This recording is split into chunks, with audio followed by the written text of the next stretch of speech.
How do people choose to pay attention to your content rather than someone else?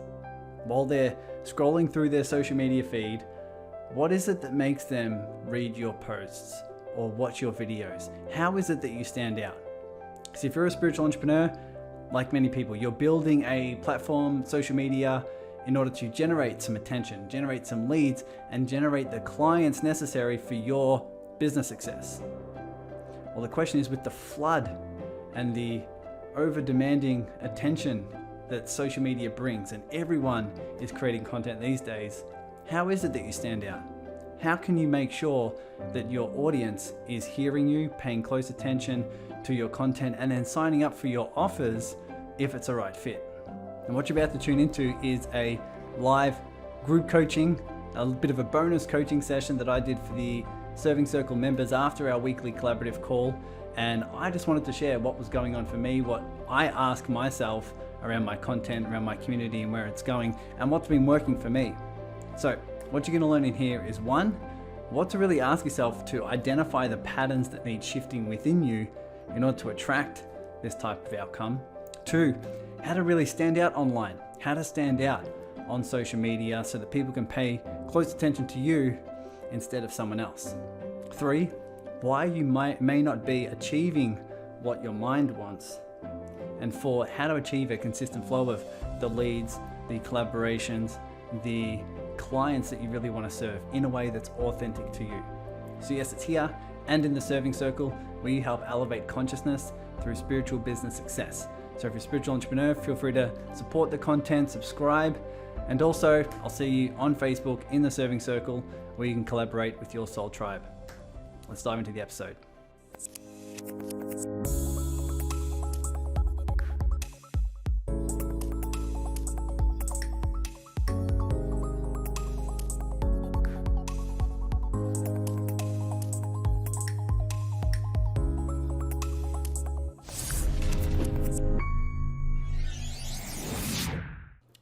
So questions.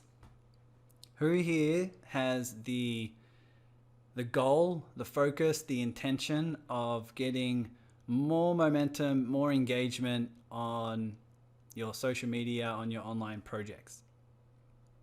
Does anyone have that as an active? Cool.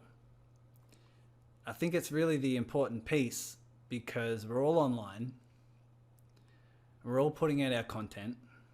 We're all doing things in a way that invites people into our world to build that like, know, and trust factor.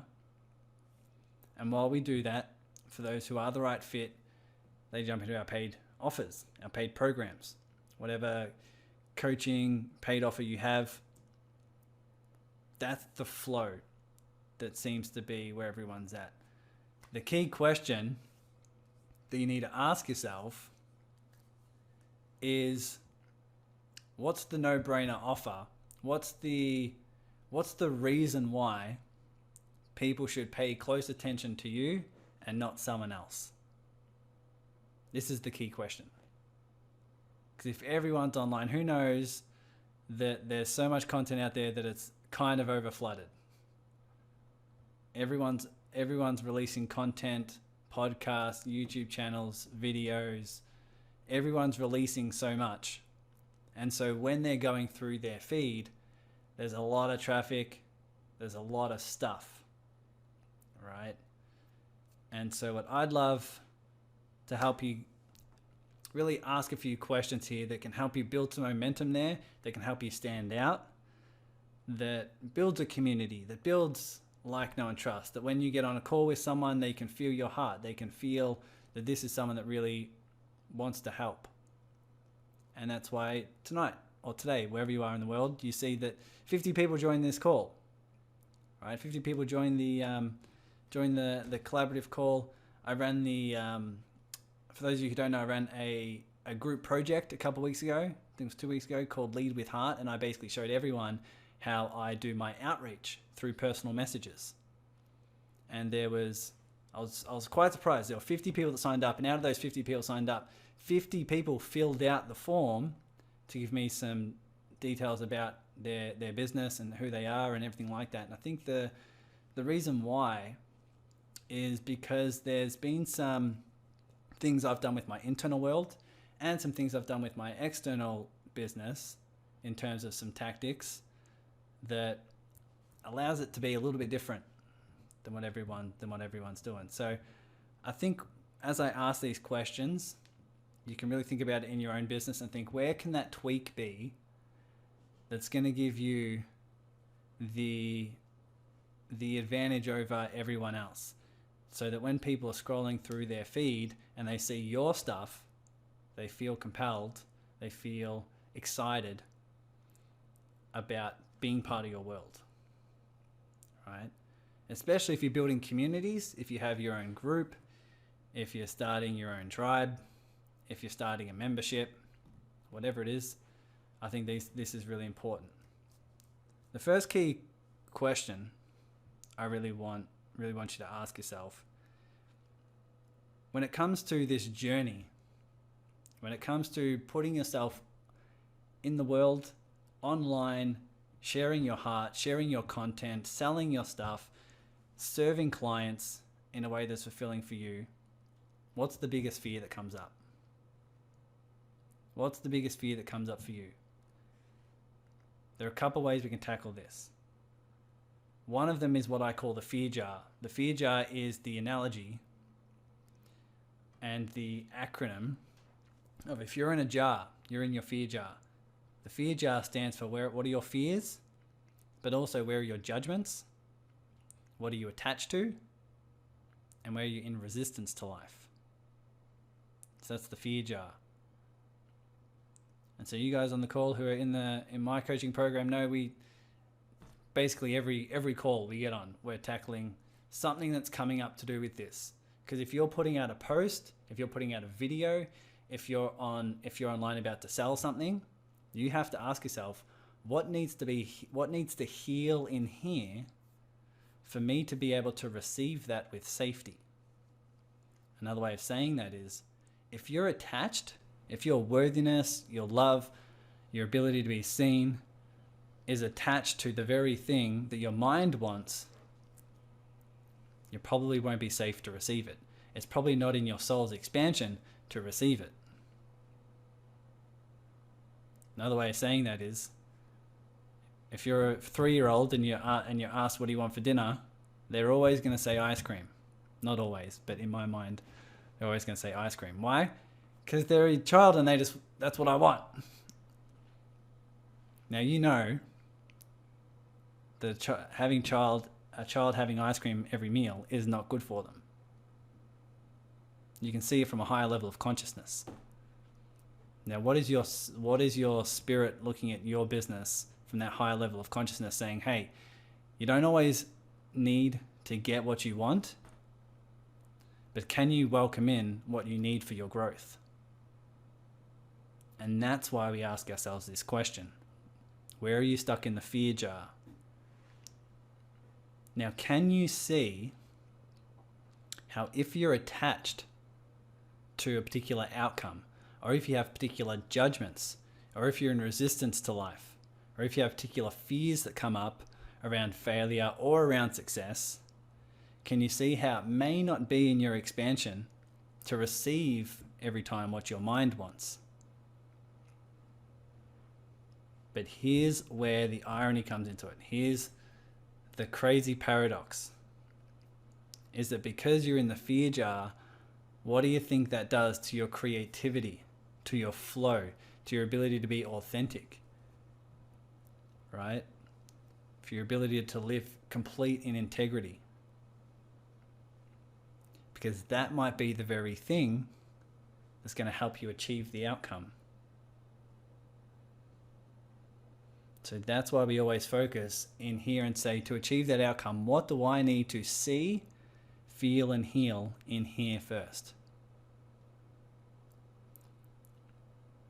So let's go through a bit of an example. Who's ready for an example? Awesome. So if you're attached to money and said, money's my safety, and I'm doing a launch and I need to make $10,000 for me to feel safe.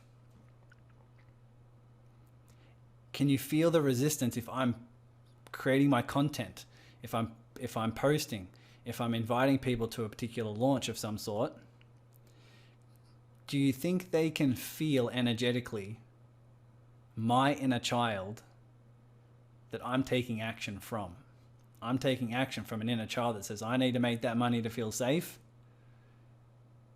In the heightened level of consciousness we find ourselves in, do you think people can feel that? Feel that in your content, your copy, your videos, your sales pitch? Do you think they can feel that? Can you feel that? So what happens when you go within and you hold a loving, safe space for the inner 5-year-old who learned and believes that money's my safety? What's that going to do to your content, to your creativity, to your authenticity, to what people feel when they come into your world?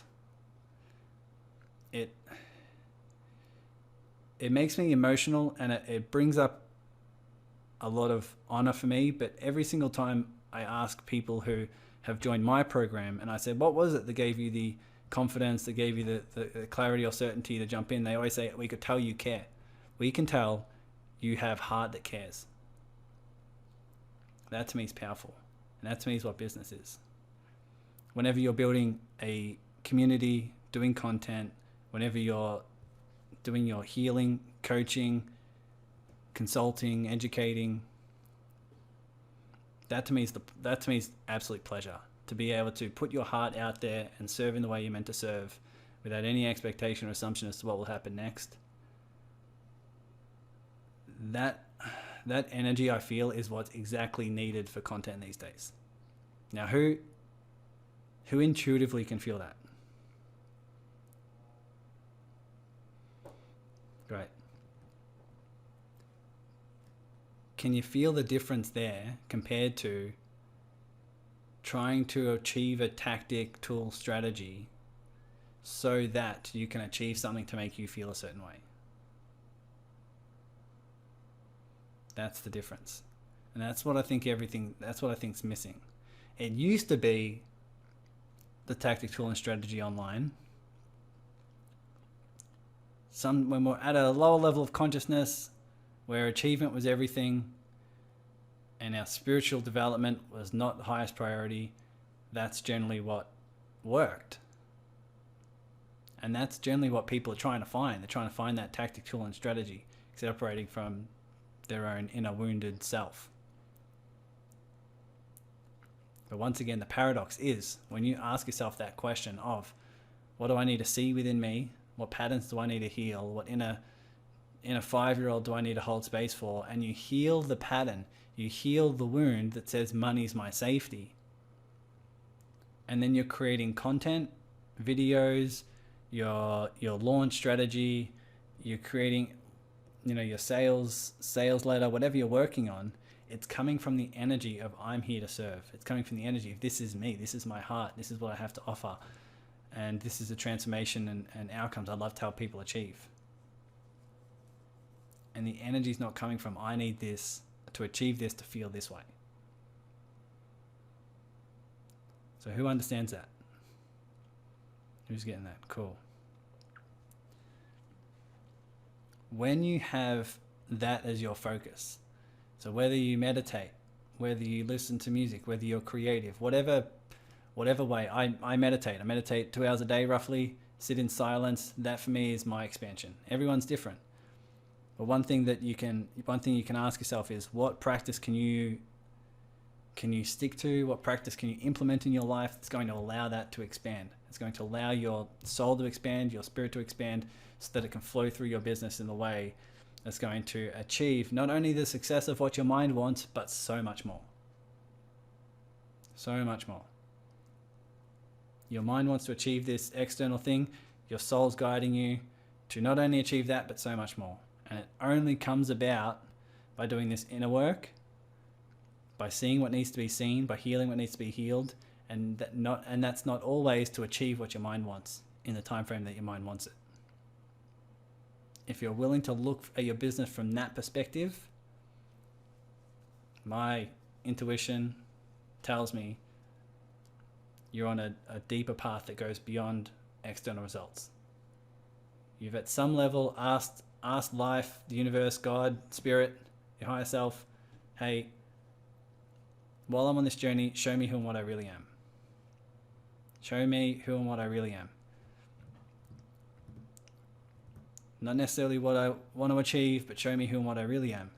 And if you're courageous enough, as I do in meditation, ask that of the universe. Say, show me who and what I really am, regardless of the consequences. Regardless of the consequences. A lot of us have this story that says, hey life, hey universe, help me create this in my life, help me create this result, but don't you dare touch my money. Or don't you dare touch my health. Don't you dare touch my relationship. Or help me transform my relationship, but don't you dare tell me to leave it. Right? We have these expectations. If you're asking a high level of consciousness, from a high level of consciousness, you're asking these high level questions, you have to be willing to receive the high level answer. It's courageous. It not only takes a lot of courage, but it takes a lot of strength to be able to look in and ask that, and then be willing to hear the answer and then take action on that answer.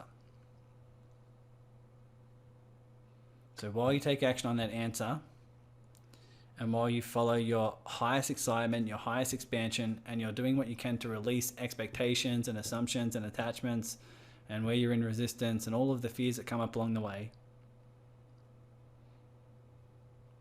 here's more of some business questions to ask yourself. 1, why should people follow you? Why should people engage with your content? Why should people jump into your community rather than do something else? What's the no-brainer for them? What entices them? What gets them excited? When I ask people in the serving circle, they say the energy is crazy. The energy is off the charts. Some people come here, they sit, they join the call, and they just sit like the fly on the wall, and it's like they bask in the energy. It's so heartfelt. It's so loving. It's done so many things for their business in terms of clients and on podcasts and on collaborations and service exchanges and friends that they've met. And they just bask in the energy. Now, what is it that you can do with your content? What is it that you can do with your community? What is it you can do with your offers of your paid stuff that allows it to stand out from the rest? A part of that will be you. There's no one like you. Trust me, I have a twin brother, and he's not me. Our DNA is the same, but he's not me. Brody, if you're listening to this, I'm sorry. Keep trying. You're not me. But can you feel that when your heart comes through your business, when your heart comes through your content, your posts, your vulnerability, openness, honesty, when everything comes through and you feel what needs to happen in here, there's just a different energy to your online presence, right? There's a different energy there. There's a depth.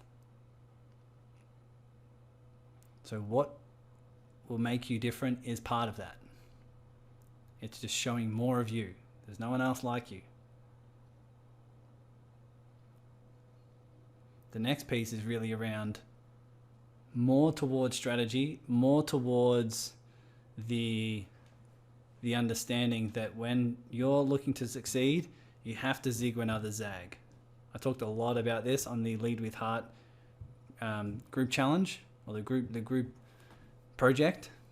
So what we did was 50 of us got together. We all got on Zoom calls. I showed everyone how I do my outreach and my lead generation strategy. And together, collectively, you know, as a community, to provide some accountability, we all went out and did it. And there was a lot of people who got so many wins from that project. But what I shared that a lot of people enjoyed was the understanding you have to zig when everyone's zagging. If everyone's doing something, you have to do the opposite. Not necessarily the opposite, but you have to do something different. Because if you're doing the same as what everyone else is doing, you just blend in, right? when was the last time someone said, hey, I want to invite you to my webinar, or I want to invite you into my challenge, I want to invite you to my call, and you're like, what? You're doing a webinar? What's that? Doesn't happen too often. Now, there's nothing wrong with webinars. There's nothing wrong with challenges. There's nothing wrong with doing YouTube videos and doing podcasts. Nothing wrong with that. The question is, how can you make it unique? How can you make it stand out when someone's like, oh, cool. That sounds cool. Like what I did. We did a group project. It was a group project. We all come together. We have accountability. There was 3 calls. Everyone loved it. Right? There was 50 people that signed up, and 50 people filled out the form to share what they were about, what they would love to learn, the challenges they're coming up against in terms of their business. And it was just such a really cool example of just like, how can we do something that's fun, where people get really cool results, where they're getting some wins, they're getting to know each other, right? We all had a group chat, so everyone was sharing their wins and sharing the funny things that came up when they were doing their outreach strategy. And, some people were, in the chat while we're doing the Zoom call, and they'll message like, oh my God, I just messaged this person, we've organized these calls, we've organized that. And it was cool. It was really, really cool. And the question is, what can you do in your business? I love getting on calls with people and just being creative. Just being like, who's your niche? What do they want? What problems do they have? And let's see what we can offer them, whether it's a free offer so that you're building your network, so that you're building your community, so that you're building the like, no trust factor, or whether it is a paid offer that is creative, it's resourceful, it's a no-brainer, it's irresistible for them. The question is, how creative are you willing to be? How resourceful are you willing to be to create that for your audience? As an example, many of you know, about 3 years ago, I had all this fear come up around money because my business was doing well and then it wasn't. And so leads dried up, income dried up, everything was falling apart, and I sat in this chair like, what the hell is life trying to teach me? And it was exactly towards the point of the start of this. Whereas I had to overcome my fears of this money. I needed to make money to feel safe, needed to succeed to feel enough, needed my posts to do well so that I could feel worthy. And I was just faced with all of that. Instead of trying to build my business from that place, what I did was sat in this chair for about 6 hours. 6. I just sat there and just let all the fear be there. With tears coming down my face, with this heaviness in my stomach and this tightness in my chest, I'm like, man, there's stuff that's releasing. It was out of that meditation where I'm like, what if I just build a community? It was just a knowing. Just a knowing that said, if you build a community and you fall in love with the art of serving, everything else take care of itself. You can trust the clients, the income, the collaborations, the opportunities. It'll all be presented to you in perfect timing that's towards your expansion. And so I changed the name of my group to the Serving Circle. Pretty sure it was the next day. And said, hey, let this be the focus. Let's just be in a space of service no matter what, because that's who and what we are. The Serving Circle was born, and that's what happened. So questions for you. What can you do to stand out? What can you do to be different? What can you do to zig when everyone else is zagging? Be creative, be resourceful, be playful, be loving. See what comes through. And then ask yourself this question. Who do I need to become to welcome that in with safety? To welcome what I want, what my mind wants, to be able to welcome that in with safety, meaning it's got nothing to do with my worthiness. It's got nothing to do with my ability to be seen, nothing to do with my ability to feel safe. But I feel called to go after this. My heart is guiding me here because that's who I'm wanting to become.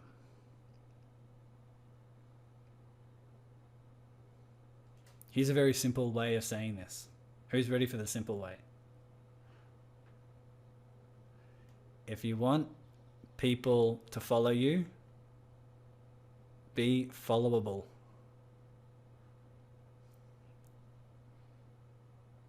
Be followable. right? It's that simple. Who do you need to become to be followable? Where someone's like comes across Catherine or Dawn or Heidi, and they're like, "Oh my God, you did what?" Or "What the hell are you? What did you say you did?" Or "What are you putting together?" Or they watch some of your videos and they're like, "Man, I can feel her heart. I can feel the kindness or the compassion," right? It's like when I'm doing these calls, the number one intention I feel is just like, I feel these people are me. I am them. There's nothing separating us. We are all connected. And that's what I feel. That's my intention. Right? So that when I'm speaking or when I'm asking questions, you guys can feel the presence. Now, when I do a lot of the collaborative calls, it took me months, and sometimes it still comes up, but it took me a long time for me to sit in silence before the call and say, "Tice, your worthiness is not attached to how many people show up. But here's what I'm going to do. I'm going to hold a loving, safe space for the side of me who believes that.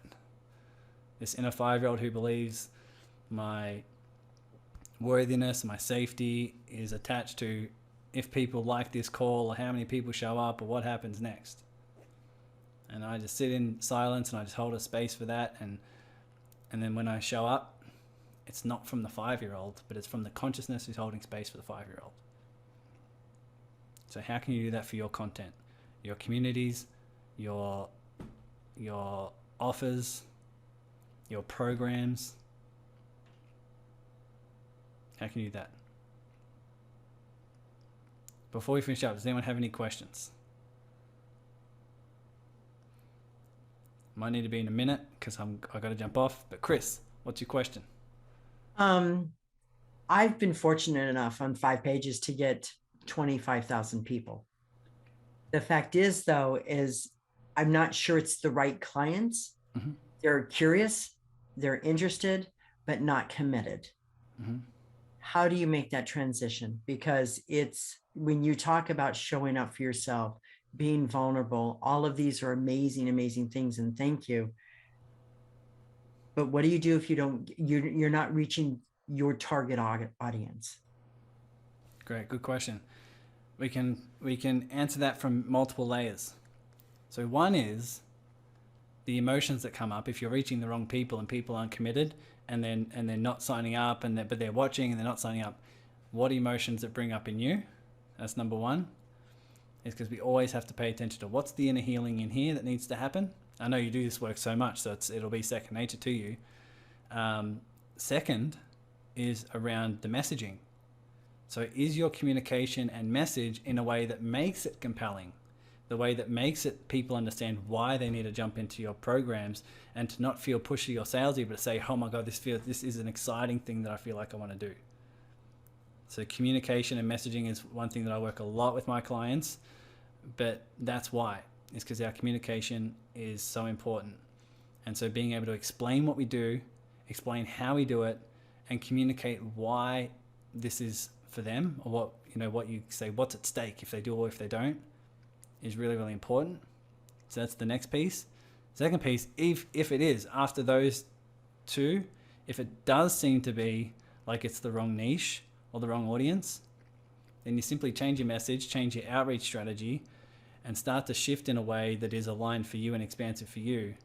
And because of that, you'll energetically bring in those who are aligned, right? So there is a few things around that you can do. So feel free to shoot me a message if you want to talk details.